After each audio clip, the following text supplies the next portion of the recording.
Hello YouTubers, welcome back from a little hiatus, a little semester break action. We are on chapter 20 and we are going to be talking primarily about Africa during the African slave trade. So we're going to start with some European settlements and impacts on Africa.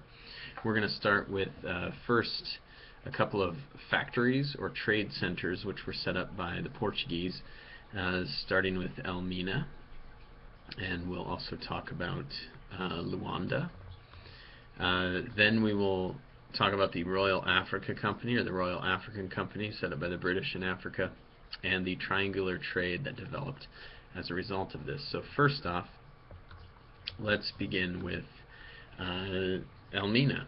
So Mina was a factory. It was actually the first, really arguably the first European settlement or city that was set up in West Africa. It's in modern-day Ghana, and it was set up as a place for the Portuguese to kind of exploit trade and resources from Africa, starting with gold primarily, and then moving more and more toward slaves during this time period. So early in the 16th century, the 1500s, Mina had already been established as an important port, and it was located right on the coast of Africa, as most factories were. And these factories were not factories that were producing goods like we think of factories. They were areas of trade and storehouses for trade. So they were basically facilitators of trade and exploiters of African trade.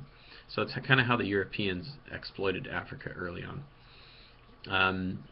Luanda was another very important factory, and it was a factory that was set up in modern-day Angola, which is down along the west coast of Africa, in sub-Saharan Africa. It allowed them to later colonize this region and be more direct and control trade with the region. So the Portuguese, both of these, Mina and Luanda, were Portuguese trade factories that were set up in order to basically control trade and get into the slave trade as well with Africa. The next term is the Royal African Company. It was established by the British, essentially. It was basically made to supply a steady supply of slaves to the Americas for the English, because the English were involved in colonizing a few places, particularly Jamaica, Barbados, and in North America, Virginia, for tobacco, and cotton. Many employees of the Royal African Company died as a result of tropical diseases in Africa that they were not used to. And so it was a dangerous job working for the Royal African Company, but it was also quite lucrative. It was a semi-private company that was basically used as an intermediary to supply slaves to Europe's plantations in the New World.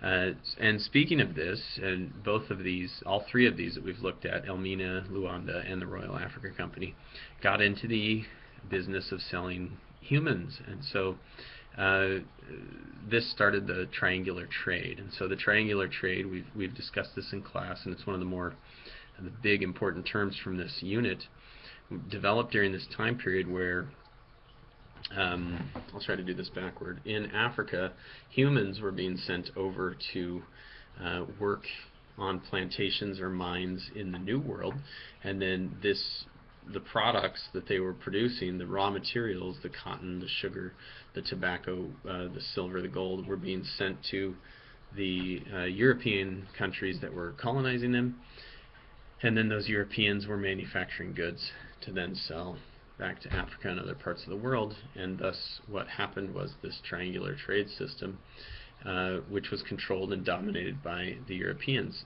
And the Europeans grew fabulously wealthy off of this through such products as cotton, sugar, and tobacco. So this started this time period of major change in African society, and then for the lives of Africans who were essentially shipped against their will as slaves in this New World, and would later have major social and cultural effects as well. So those are the first few words of this chapter. I'll come back with some other ones in a moment, and we'll go from there. Be awesome.